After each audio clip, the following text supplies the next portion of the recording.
Paz do Senhor, irmãos. Eu sou o professor José Jorge. Vou estar ministrando para vocês a disciplina de princípios de liderança para a Escola de Líderes.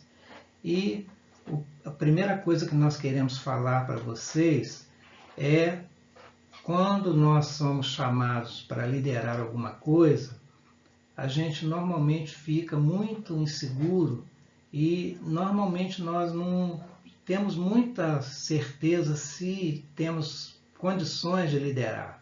Mas isso é uma coisa natural, porque lá no livro de Tiago, no capítulo 3, Tiago dá uma advertência séria, dizendo que os líderes eles terão maior cobrança do que as outras pessoas. Então, por isso, é uma coisa natural que a gente tenha um pouco de receio quando nós somos chamados para liderar. Mas a gente deve refletir também que se a gente não se colocar no papel de líder, outras pessoas vão aceitar. E muitas das vezes nós mesmos vamos sofrer por não termos aceitado a liderança. Quantas vezes acontece, às vezes no trabalho, que alguém nos chama para liderar algo e nós recusamos e depois outra pessoa se coloca na posição que seria nossa, como líderes, e muitas das vezes nós sofremos consequências disso.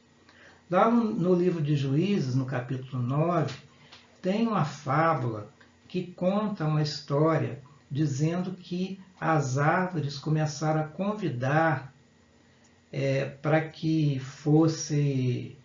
reinasse sobre elas. As árvores começaram a convidaram a oliveira, convidaram a figueira,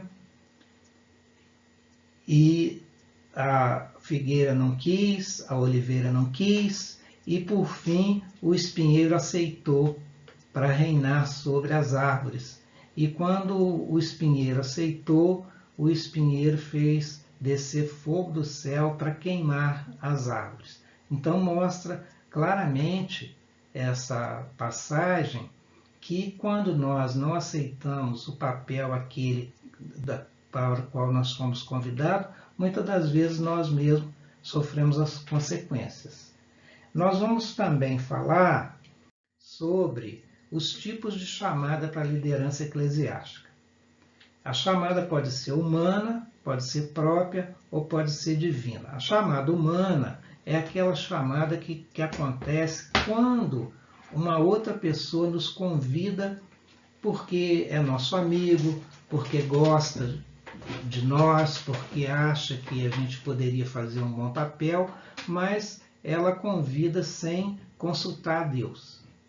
Outro tipo de chamada é uma chamada própria, ou seja, a própria pessoa se coloca para ser usada naquela função, mas sem ter uma convicção que foi chamado para aquilo. E a terceira tipo de chamada que nós colocamos aqui é a chamada para a liderança, quando é uma chamada divina. A chamada divina, ela vem de Deus e é uma chamada clara, é uma chamada inconfundível. A pessoa tem certeza absoluta que Deus chamou. Na Bíblia nós temos vários exemplos de chamada divina. Nós temos exemplo de Abraão, lá em Gênesis 12. Abraão foi chamado para sair daquela terra, sair da parentela dele, que Deus mostraria o lugar que ele deveria estar e que iria fazer de Abraão uma grande nação. Outro exemplo que nós temos na Bíblia, a chamada de Moisés. Moisés foi o grande libertador. Moisés tirou o povo de Deus do Egito, tirou o povo de Deus da escravidão. Então, chamadas inconfundíveis, que Abraão tinha certeza absoluta, porque Deus falou direto com ele, Deus falou diretamente com Moisés também, e temos a chamada de Isaías, está lá no Antigo Testamento também. Isaías se achava com lábios impuros, mas o anjo pegou uma brasa do altar, colocou nos lábios de Isaías, queimou os lábios de Isaías, Isaías se sentiu purificado e com isso assumiu o chamado que Deus tinha para ele. Bases fundamentais da chamada para a liderança eclesiástica. A pessoa que é chamada, ela precisa ter convicção, ou seja, precisa ter uma plena certeza que foi chamado por Deus. Ela precisa também ter certeza que ela está vocacionada para aquilo, porque Paulo, em 1 Coríntios 7, diz para permanecer na vocação de que foi chamado. Então, se você tem vocação para diácono, então você precisa fazer o papel de diácono bem. Às vezes a pessoa foi chamada para diácono, mas ele quer ser evangelista, ele quer ser pastor, e muitas das vezes Deus não chamou para ser evangelista, não chamou para ser pastor. A gente crê que Deus, quando nos chama, nós temos a vocação clara na nossa mente. Outro ponto muito importante na liderança é a unção. A pessoa que ela tem convicção, ela tem vocação, ela tem unção, ou seja, ela é cheia do Espírito Santo para exercer a função que ela foi chamada. Outro ponto que nós colocamos também é a prontidão, que é o ato da pessoa estar pronto. Nós trouxemos aqui um exemplo em 1 Samuel, o chamado de Samuel. Samuel estava dormindo, Deus o chamou e ele foi se apresentar ao profeta por mais de uma vez, até que ele entendeu que é Deus que o estava chamando e ele se colocou: eis-me aqui, usa-me, Senhor. E é assim que nós devemos fazer. Quando Deus nos chamar, nós devemos estar prontos, nos colocar pronto para exercer o chamado que Deus tem para nós. Com relação à unção, a gente vai recapitular o que a pastora Renata, a professora Renata, ela passou para vocês aí na disciplina de doutrinas bíblicas sobre o batismo no Espírito Santo. O batismo no Espírito Santo, ele é um revestimento de poder. Está lá em Atos 1:8, que nós seremos revestidos de poder quando descer o Espírito Santo sobre nós, ou revestido de virtude em algumas versões. Então, o batismo no Espírito Santo é um revestimento de poder, e o cristão precisa buscar esse revestimento, porque o Espírito Santo ele vem agir sobre nós desde que nós o conhecemos. E ele tem duas ações que o Espírito Santo faz na vida do crente. Uma ação que nós chamamos de ação interna, que é a ação do fruto do Espírito. A ação do fruto do Espírito está lá em Gálatas 5, 22 e 23, e o fruto do Espírito faz uma mudança de caráter no cristão. O fruto do Espírito é amor, alegria, paz, longanimidade, benignidade, bondade, fidelidade, mansidão e domínio próprio.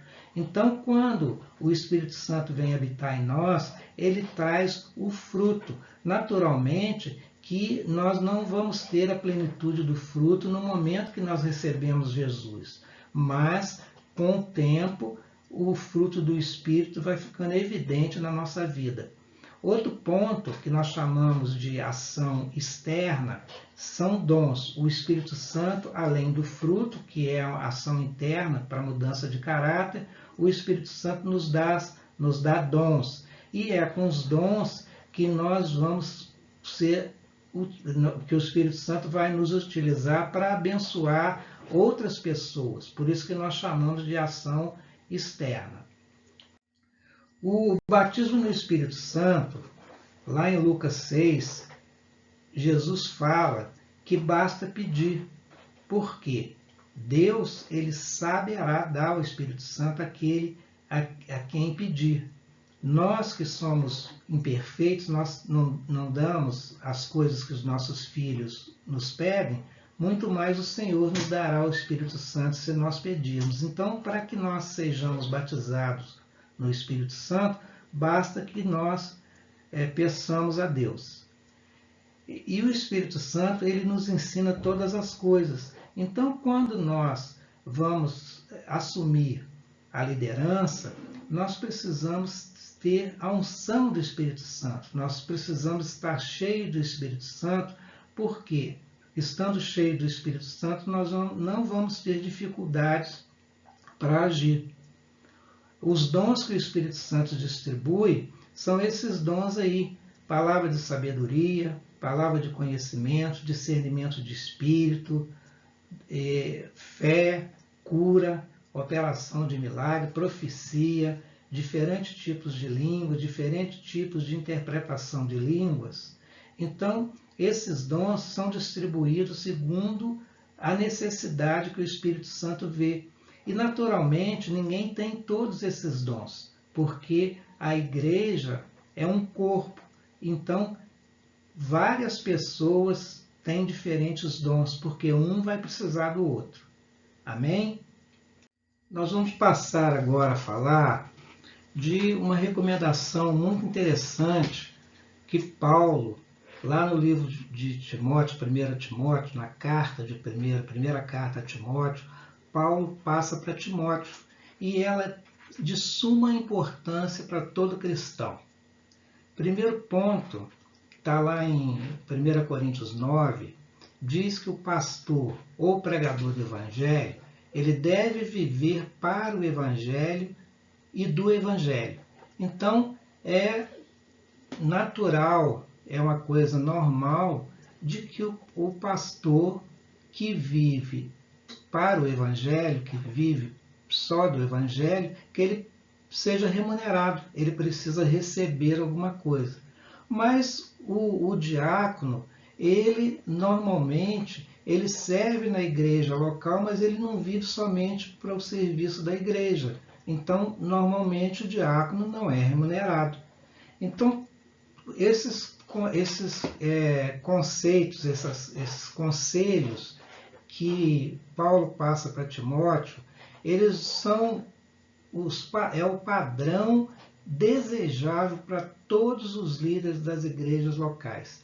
E é esse padrão que nós vamos passar a falar com vocês agora, porque nós achamos que vocês, como líderes que são, vão precisar desses padrões que Paulo passa para Timóteo.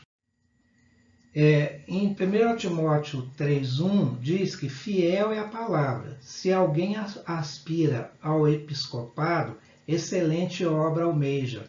Então, se alguém almeja ser bispo, ele está almejando uma obra excelente. É isso que Paulo está dizendo a Timóteo.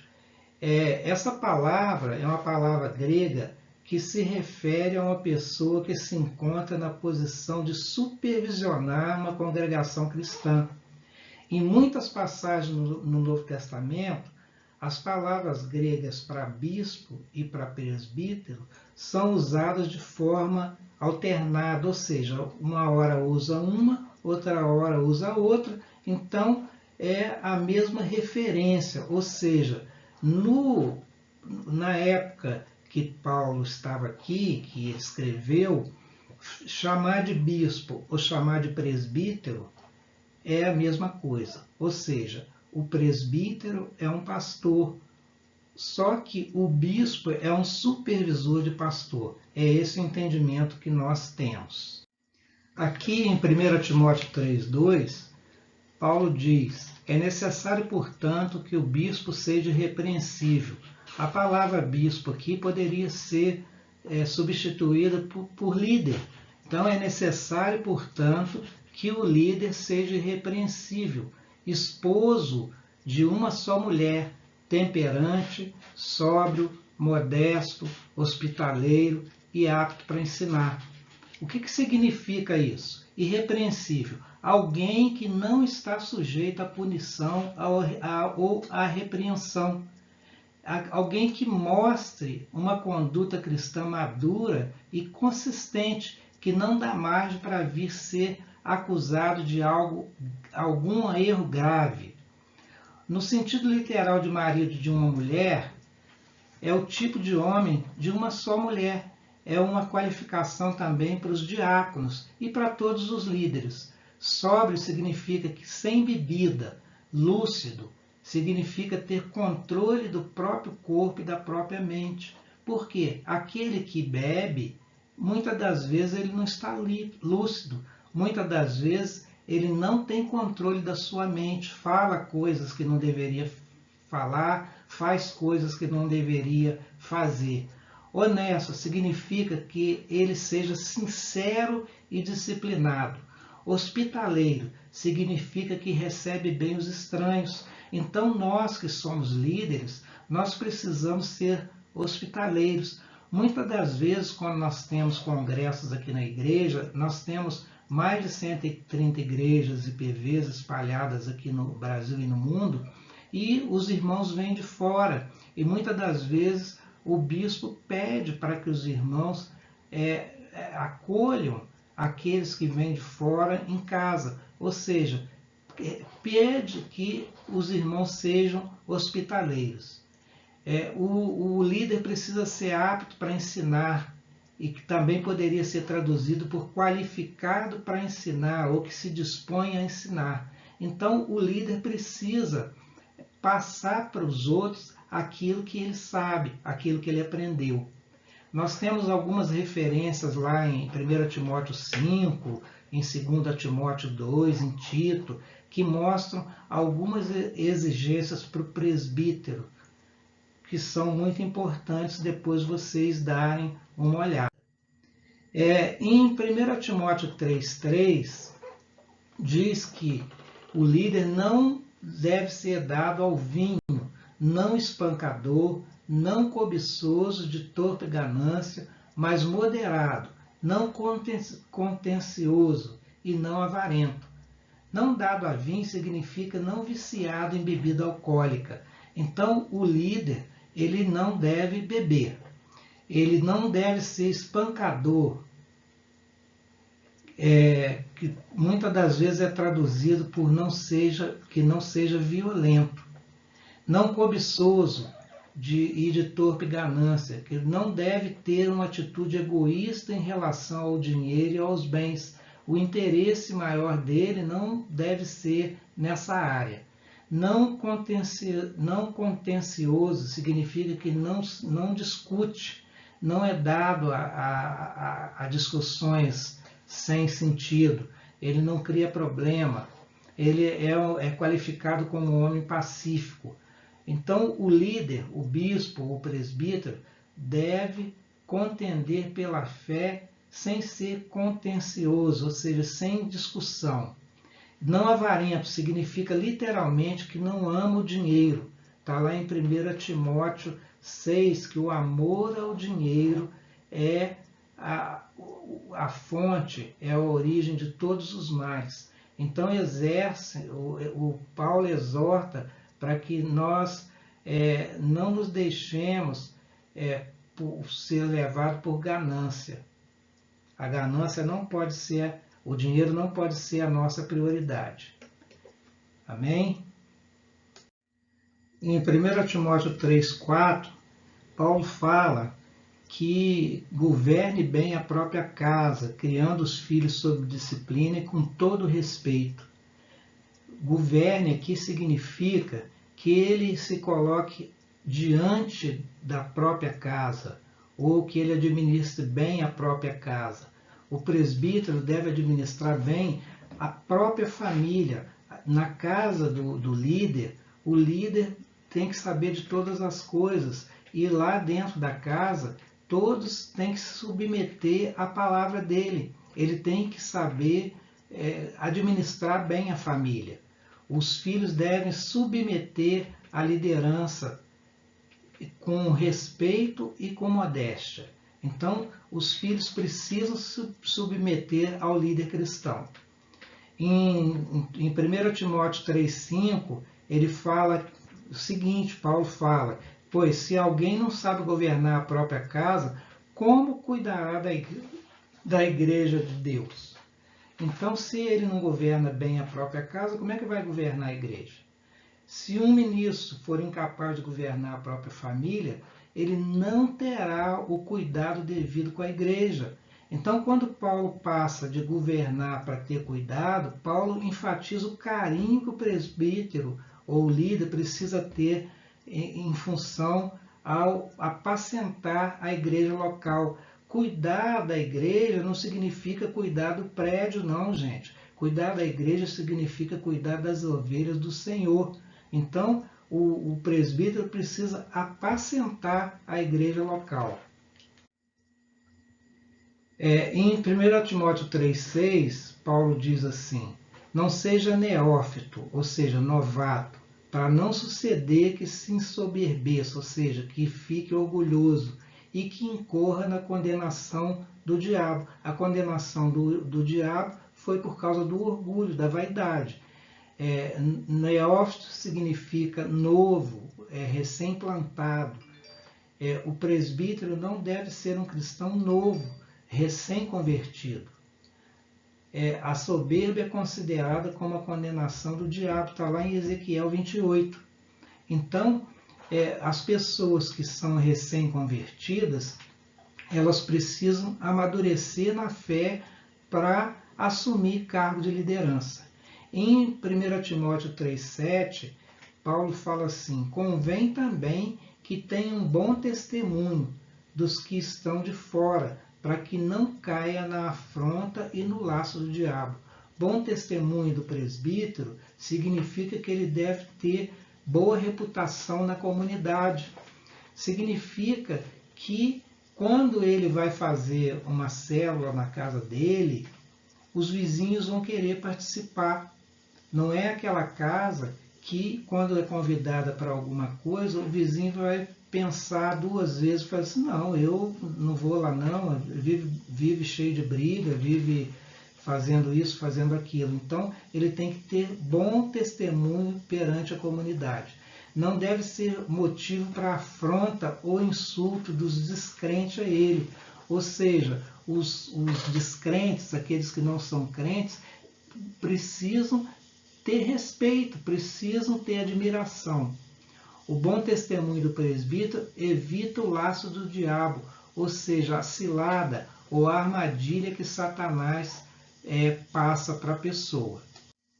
Aqui, Paulo passa a falar aos diáconos. Ele diz assim: da mesma sorte, os diáconos sejam honestos, não de língua doble, não dados a muito vinho, não cobiçosos e de torpe ganância. Um incentivo duplo aqui é oferecido aos diáconos que servem bem. O primeiro, eles receberão a boa posição ou respeito. Isso está relacionado principalmente à sua posição na congregação, mas também à sua recompensa maior pelo serviço diante de Cristo. Vai ser recompensado lá no céu. E segundo, eles desenvolverão a sua confiança na fé. Os servos fiéis desenvolvem sua fé e convicção em sua caminhada cristã. Aqui Paulo fala para as mulheres: da mesma sorte as mulheres sejam honestas, não maldizentes, sóbrias e fiéis em tudo. Paulo estava falando de um outro cargo no corpo local, que são as diaconisas. Nós entendemos dessa forma.